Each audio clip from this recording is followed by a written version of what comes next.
Hello po, okay naman po. Sheila Okay na from lang. Cebu. Nasaan ka ngayon? Nasa trabaho o nasa bahay lang?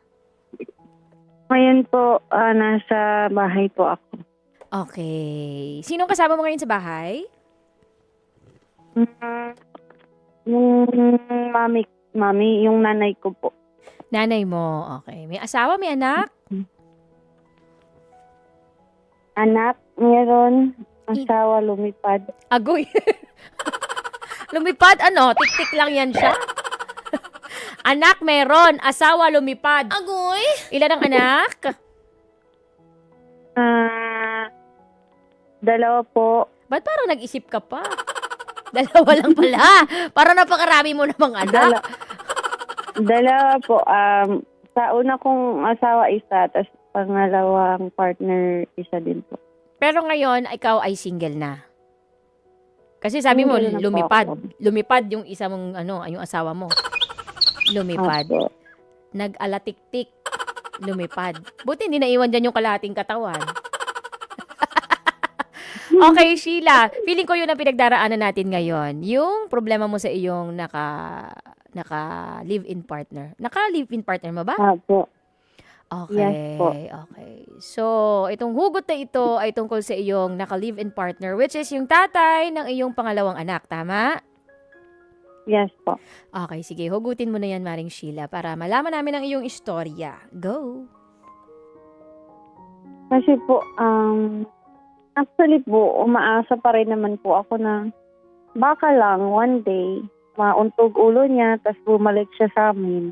Mm. Bumalik siya sa amin ng anak ko.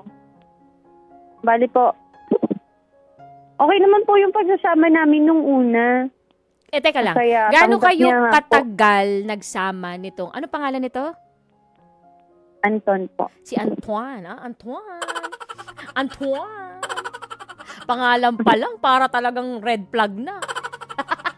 Okay, gaano katagal kayo nagsama ni Anton or naging magjowa muna kayo bago kayo nagkaroon ng anak?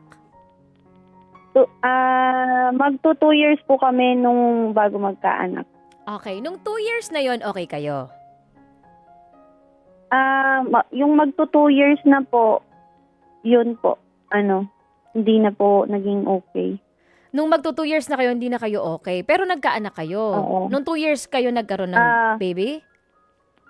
Hindi po, magto 2 years pa lang. Magto 2 years pa lang kayo nung nagka-baby kayo. Opo. Ngayon, nung nagka-baby kayo, bigla kayo nagkaroon ng problema. Nung nabuntis ako, okay naman po nung unang trimester, nung pangalawang trimester na po, doon na po siya parang nagbago na po siya sa akin. Nagbago in what way? Bakit siya biglang nagbago? Ano sa tingin mo? Lumamig. Bakit? Lumamig. Lumamig. Okay, lumamig. Kasi sa iba nagiinit. Ganun ba yun? Okay, lumamig. Siguro Paano mo nasabi na lumamig siya bigla sa'yo nung first trimester ng pagbubuntis mo? Ano ba yung mga dati niyang ginagawa sa'yo na hindi niya na ginagawa? Hindi na po siya ganun dati na ma-sweet, tsaka maalaga. Oo. Kasi po, late na po siya nauwi eh. Agoy, late na umuwi po siya palagi. nauwi. Which is very Oo. unusual kasi Oo. hindi naman siya Kasi hindi ganun naman dati. po niya yung ginano po. Okay. Hindi Ano ba naman trabaho po ni ginagawa yun. Anton? Anong trabaho ni Antoine? Nasa isang restaurant po, server. Server siya. Baka naman nag-OT. Hindi po, may out po sila, hanggang 10 lang po. Okay. So, Buti siguro sa ibang bagay. nanlamig sa'yo. Simula nung Apo. nagbuntis ka. Okay. Apo. Tapos parang naghihinala ka na parang may something. Opo. And may, Opo, pero and may hindi someone. po masyado. Oo. Opo. Mm. Pero, Tapos yun po,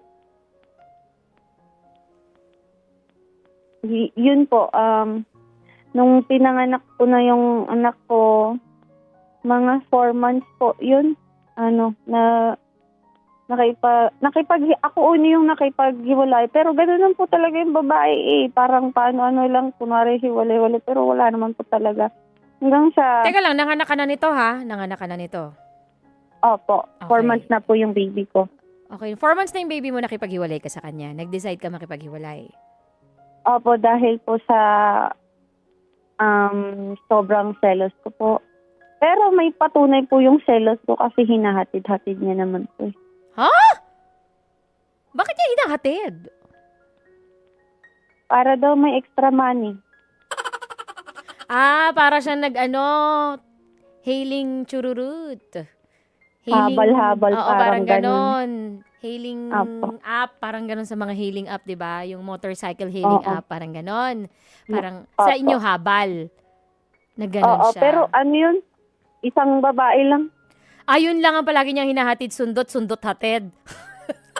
Oo, opo. Yun lang. So naghinala ka ng malala, kaya ka nakipaghiwalay sa kanya. Opo. Pero kasi Opo. 'di ba, kapapanganak mo lang may postpartum pa yan eh. 'Di ba? Opo. Ang amats na mga babae, 'di ba, alam mo 'yan kapag kabagong panganak. Oo. May postpartum at may postpartum 'yan. Hindi niya 'yun naiintindihan. Ngayon nung Opo, nakipaghiwalay ka sa kanya, pumayag siya. Nung nakipaghiwalay po ako, umuwi muna ako sa island namin kasi nung time na yun, nandun pa ako sa kanila. Tapos nung nakapagwala ko, umuwi muna ako dun sa island namin. Pero napag-usapan po namin yun na uuwi muna ako para mag-freshen up. Para Oo. lumamig muna yung ano. Nagpalamig ka muna. Pero, oo. Pero hindi pa naman po yun officially, yung Na, breakup po. Tapos nung bumalik na po ako, pag nakapag-isip-isip na ako, babalik na sana ako doon sa bahay nila. Tapos yun, sinabi ko sa kanya na mag-ayos na tayo, ayusin natin to kasi may anak na tayo. Tapos 4 months pa lang si baby, ganyan. Ayoko nang magkaroon siya ng broken family.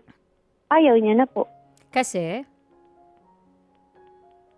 Wala na daw po. Wala na daw po siyang nararamdaman sa akin. yun ang sabi niya. Sinabi niya yun sa'yo na Opo. hindi na kita mahal. Na ganito. fall out of love na daw po siya. Agoy! Na fall out of love. Nang ganun-ganun lang? Opo, kasi may kasalanan din naman po ako. Bakit? Ano po, nasigawan ko po siya at saka nasuntok ko po dito sa my shoulder. Nasigawan mo lang? Na- Nawala na agad yung pagmamahal? Yun na nga po. Ganun ba yun? Hindi naman ganun yun eh. Kaya po, naisip ko na ang babaw pala siguro ng pagmamahal niya sa akin kasi yun lang Hindi, naman. hindi ka talaga niya mahal. Kaya ganun. Ako nung una. Ang bilis eh. Hindi pagmamahal yun. Tapos may anak na kayo. Hindi ko naman po alam kasi natanggap niya naman po ako na may anak ko nung una. Tapos tanggap niya po yung anak ko. Pero, Kasi naman yung anak ko. nung bumabalik ka, ayaw na niya kasi sabi niya na fall out of love daw siya. Pero, meron na Opo. siyang iba. Ang hinihinala ko po yung manager niya. Manager niya dun sa resto. Apa. Na Kasi yun yung pinapasukan niya. hinahatid niya. Agoy. Kung matindi ang At hinala wait lang po mo, siya. kung matindi ang hinala mo, talaga yun ang kutob mo, baka yun na talaga. Baka nga po. Kasi Nahuli mo ba? hinahatid niya na naman po ulit eh. Nahuli mo Ngayon ba? hinahatid na naman. Hindi naman po. May Pero ebidensya ka? Kasi doon po ako dati nagtrabaho, tapos umalis po ako doon, tapos nag-iba ako ng trabaho. May kaibigan po ako doon. Tapos may nagsabi sa akin na gano'n na So, kumbaga, hinahatid niya nga eh. may nakakakita. Opo, gano'n po. May resibo ka. Meron kang ebidensya na pwede mo isupalpal sa kanya at isampal. Sinat ko naman din po yung babae. Talagang hinatid naman po talaga siya. Okay, sige. Ando na tayo. Ayaw na niya. Na fall out Ayaw of love niya na na siya. May iba na siya. Na Pero fall out. ang tanong, nagsusustento ba sa anak ninyo? Kasi, okay lang na, alam mo yun, makaka-move on ka naman eh. Kung ayaw na niya, sige, wag na tayong magsama. Pero yung anak natin, may anak tayo eh. Baka pwede naman, no? Kaya naman, baka naman may sustento. May sustento ba? Nagsusustento naman po ng 1,000 kada quincenas. 1,000? Eh, ilang buwan na yung anak ninyo? Ilang buwan? Ilang buwan yung anak mo? Ngayon po, ano na po siya, 6 months na po siya ngayon. Huy, ang mahal ng gatas ha, 1K? 1K lang pinapadala kada kinsenas katapusan. Ang mahal ng gatas. Kulang pa pambili ng gatas yan. Ngayon, ano po ako, breastfeeding po ako. Eh kahit na, diaper, pampacheck up, Kaya nga po, vitamins, yung ano, kulang po talaga. kulang talaga yan. Ano ba naman yung 1,000 na yan? 1,000 ngayon parang 100 pesos na lang. Aba, Diyos ko naman ng 1,000. Hindi mo ba binigyan ng ng exact amount na 5,000 every kinsenas katapusan? Kahit at least 5,000. Salba na yan. Pero kulang pa rin yan.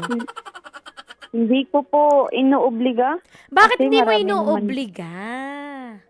Marami daw po siyang utang. Ang alam ko po, sinisisi niya ako sa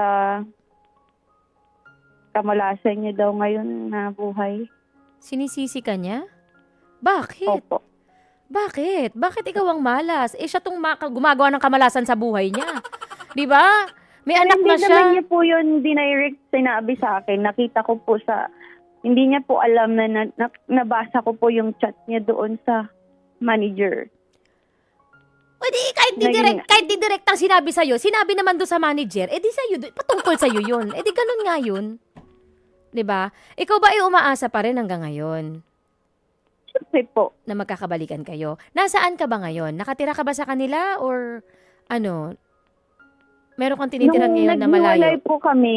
Nung naghiwalay po kami, sabi niya sa akin, okay lang na magstay muna ako doon sa kanila hanggang sa makabangon daw po ako.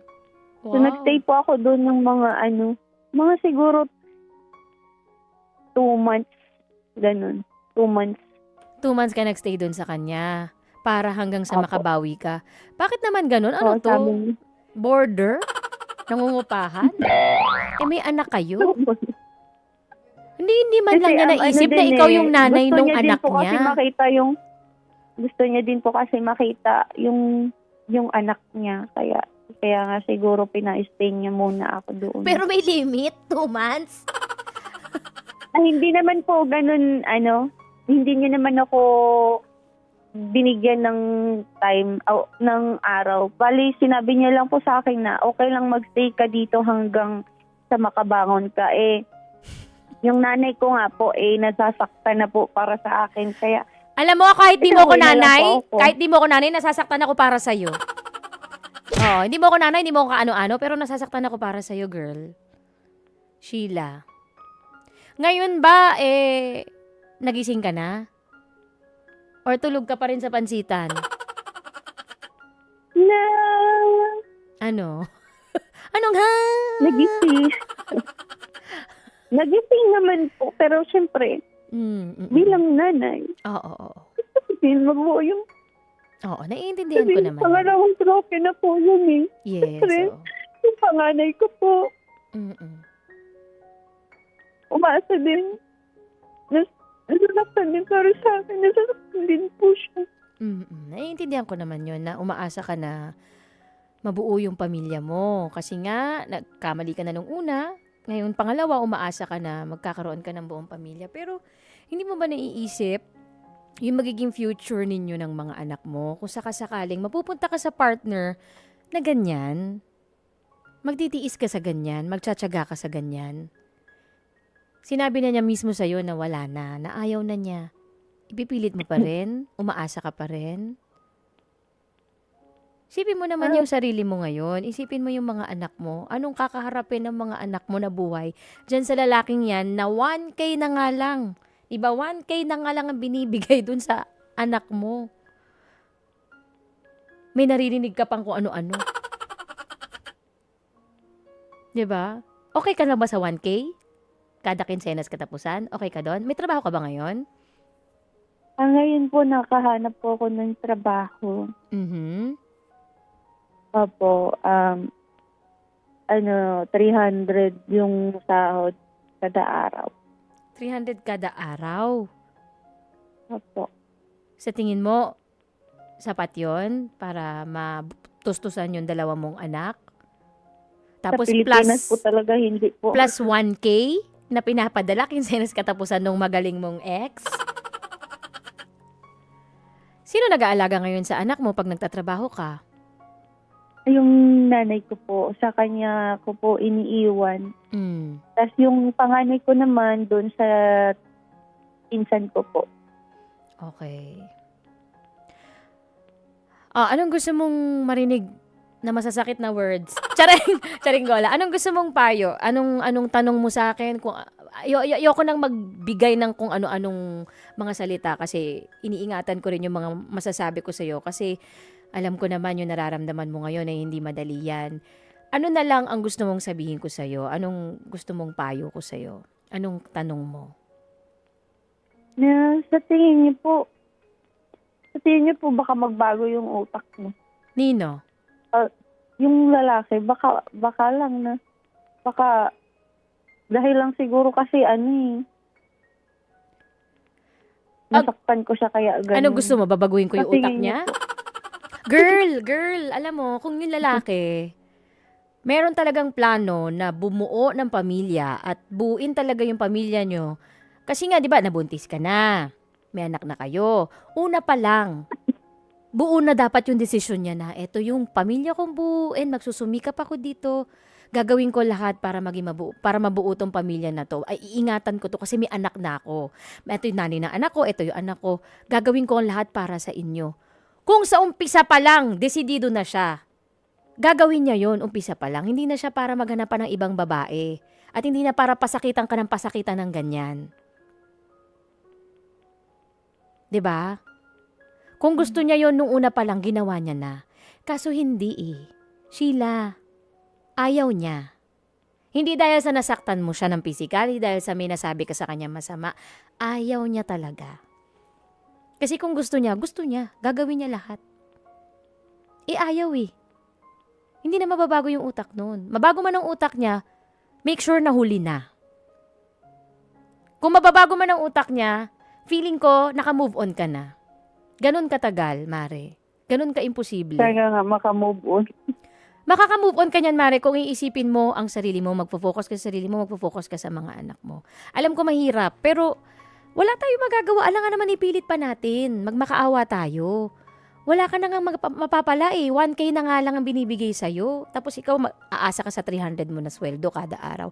'Di ba ang hirap ng buhay? Huwag mo na munang isipin yung lalaking wala namang kwenta. Huwag mo na munang isipin yung lalaki na wala namang silbi, wala namang ambag sa buhay mo. Ang isipin mo ngayon kung paano mapapagaan ang buhay mo at ng mga anak ninyo. O mga anak mo. 'Di ba? Yun na muna. Doon muna tayo sa importante. Alam ko bilang isang ina, bilang single mom, mahirap talaga yan. Lahat cargo mo Pero kasi, anong gagawin natin? Aasa tayo sa taong para ka sumasabunot nga sa kalbo, wala namang mapapala. Anong gagawin natin? Kikilos tayo ng sarili natin. Kahit masakit, titiisin natin yung sakit na yun. Kasi may mga umaasa sa atin. 'Di ba? Opo. Okay? Sheila? Opo. Kung gusto mo ko i-chat, mag-chat tayong dalawa. Tatalakan kita. Chat tayo sa Facebook page ko ha. I-follow mo ko, Makirena. Makirena. Mag-chat tayo, video call tayo kung gusto mo para lang mahimasmasan ka at magising ka sa katotohanan ha. Sheila, etong ginawa ko sa'yo, real talk yan. Sinabi ko sa'yo, real talk na yan. Hindi ka talaga niya mahal. Hindi ka na niya paninindigan pa kasi may iba na nga siya. Opo. Kung gusto niya talagang bumuo ng pamilya noon pa, pinanindigan ka niya, kaso hindi. Okay? Sheila? Masakit talaga yung katotohanan, pero wala. Kailangan natin tanggapin, tiisin natin para sa mga umaasa sa atin. No? Sheila? Iiyak mo lang. Sige, iyak ka lang. Okay lang naman yan.